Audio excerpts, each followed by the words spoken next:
Hello folks, I can already tell this video is going to be much shorter than I would have anticipated.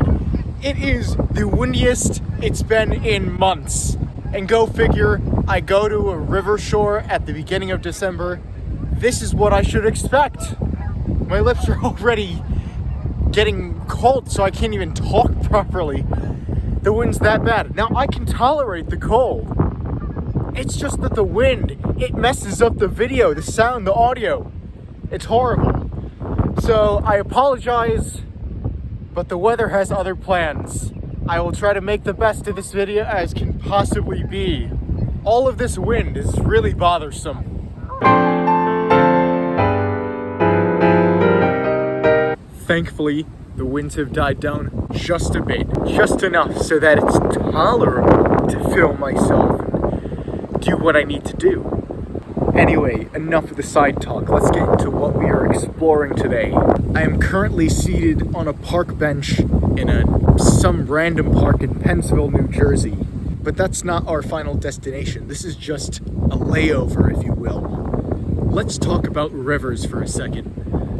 They're not static entities. They flow and move, and over time they may change course.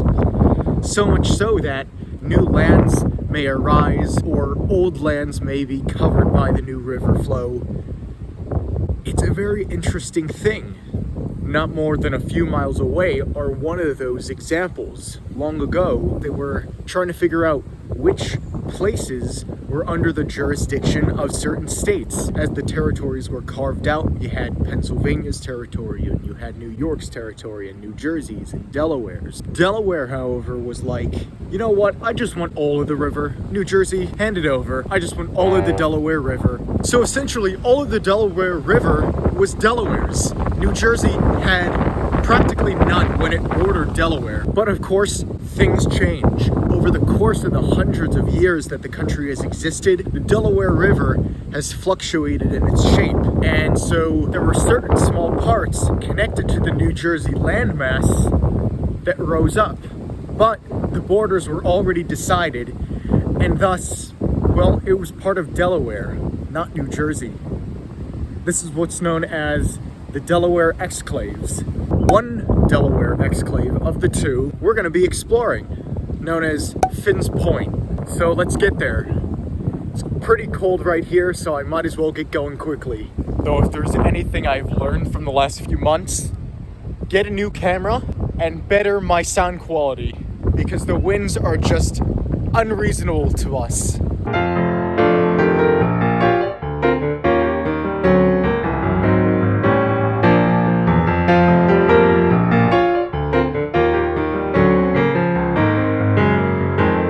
Well, as we get closer to our destination of the Delaware Exclave, we arrive at Fort Mont. I think, just from the way I'm seeing things, this must be some sort of historical fort, no longer in use.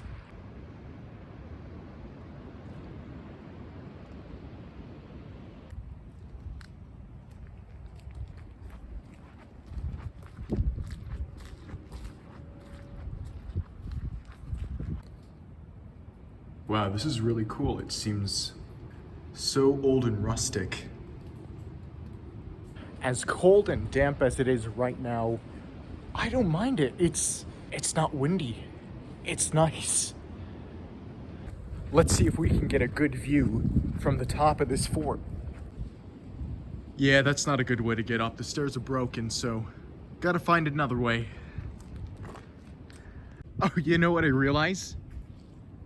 This track leads to a tunnel.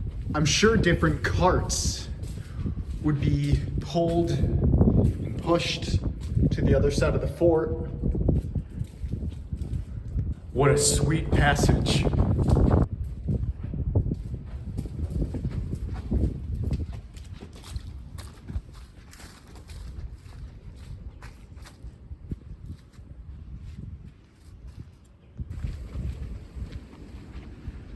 Oh, and there's the view to the larger Delaware River.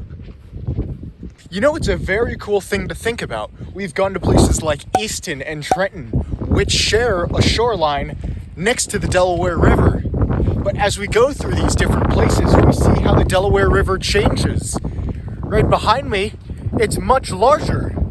Because as of now, where we are right now, right here, the Delaware River is about to enter into the Atlantic Ocean.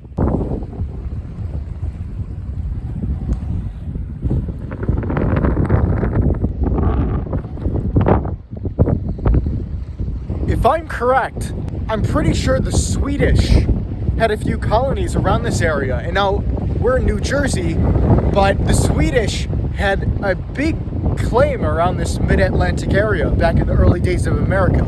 That's right, the Swedish. You've heard of the French and the British, maybe even the Dutch colonizing the Northeast. But the Swedish had their stake as well.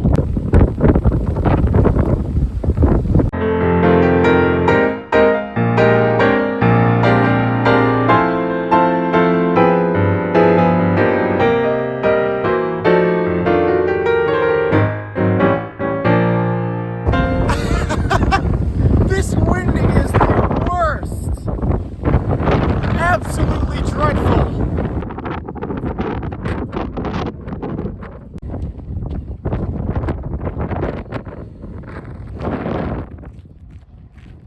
Alright, as I said before, I did not forget we are going to the top of this fort and seeing the views from up there.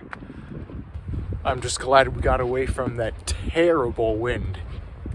The worst. I hate wind. I will always hate wind.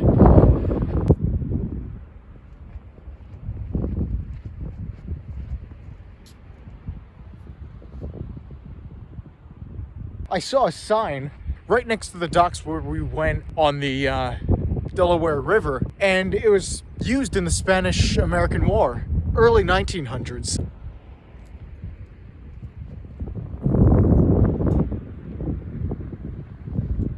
I see some sort of guard watchtower ahead. I want to check that out.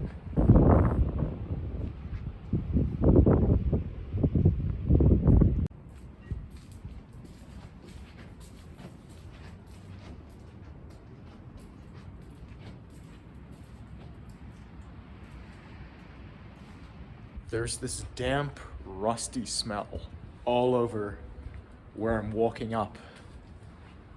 It's weird to describe. I don't know how else to illustrate the smell.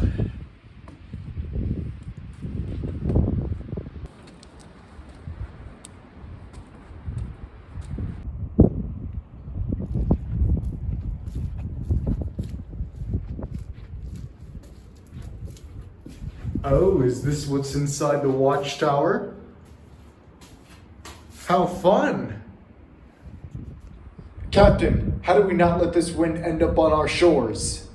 I don't know, shoot at it? Alright, will do, Captain. Now that we've explored this fort, it is now time to figure out what the heck is going on with the Delaware Exclave.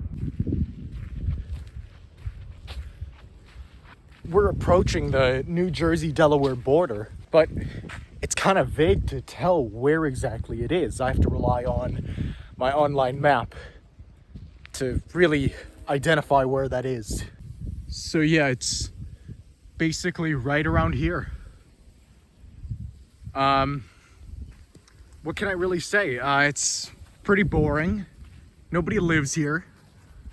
I mean, who would want to live right here? It's kind of dreary.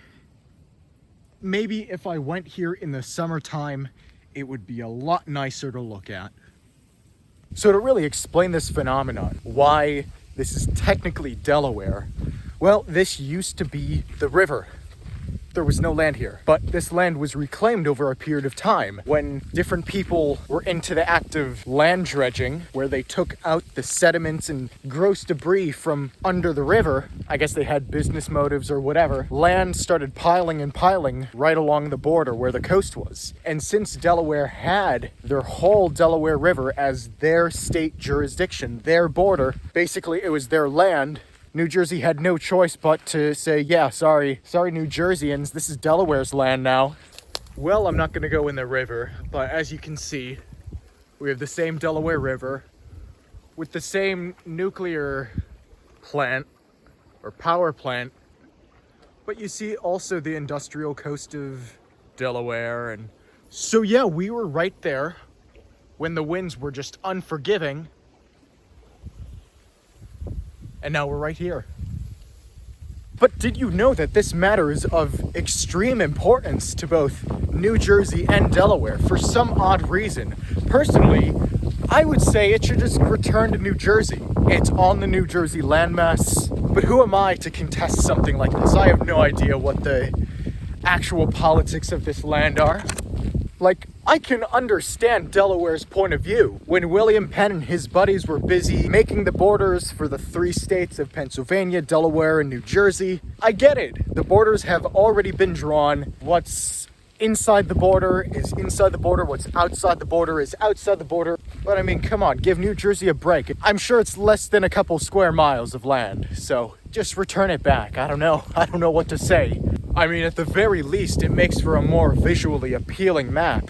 When you look at New Jersey and the southwestern part of New Jersey and you see a little spot belonging to Delaware, that doesn't make any sense.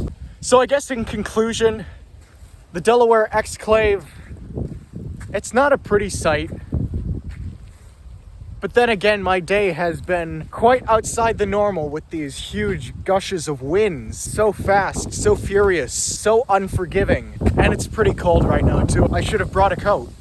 Like, to be honest with you all, when I first said, oh, this video is going to be a lot shorter, back when the winds were really, really strong, I honestly thought of just quitting and going home. So yeah, longer video, I guess.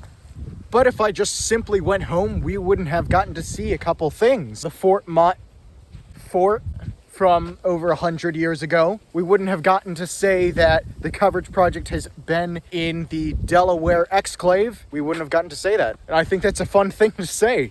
But I guess that's just a testament to the brand of the coverage project.